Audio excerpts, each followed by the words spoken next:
ওয়েবকুপার বার্ষিক সাধারণ সভার দিন যাদবপুর বিশ্ববিদ্যালয়ে অশান্তির ঘটনায় তোলপাড় রাজ্য রাজনীতি। এবার এই ঘটনার জল গড়ালো কলকাতা হাইকোর্টে।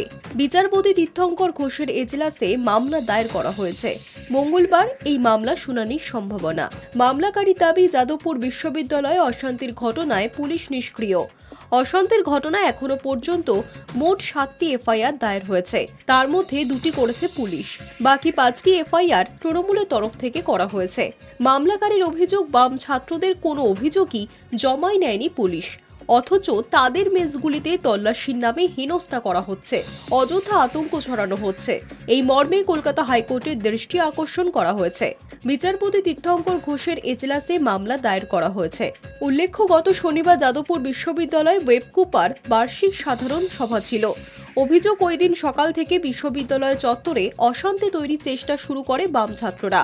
ছাত্র সংসদ নির্বাচন সহ একাধিক দাবিতে সুর চড়াতে থাকে তারা। শিক্ষামন্ত্রী ব্রাত্য বসু বিশ্ববিদ্যালয় চত্বরে পৌঁছানোর আগে ব্যানার ফেস্টুন নিয়ে বিক্ষোভ দেখাতে থাকে একদল বাম ছাত্র। চলে স্লোগান, পাল্টা তাতে বাধা দেয় টিএমসিপি।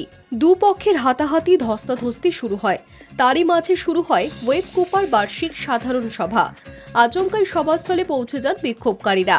তুমুল উত্তেজনার পরিস্থিতি তৈরি হয়। যাদবপুর বিশ্ববিদ্যালয় চত্বরে থাকা তৃণমূলের শিক্ষা বন্ধু সমিতির অফিসেও ব্যাপক ভাঙচুর চলে, আগুন লাগিয়ে দেওয়া হয়। এরপর ব্রাত্য বসুর গাড়ির চাকার হাওয়াও খুলে দেওয়া হয়। ধাক্কাধাক্কিতে চোট পান খোদ শিক্ষামন্ত্রী।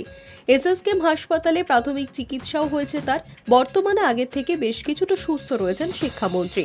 আর এই ঘটনাকে কেন্দ্র করেই উত্তাল রাজ্য রাজনীতি।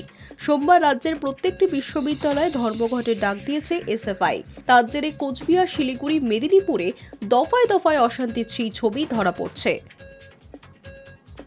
High News network.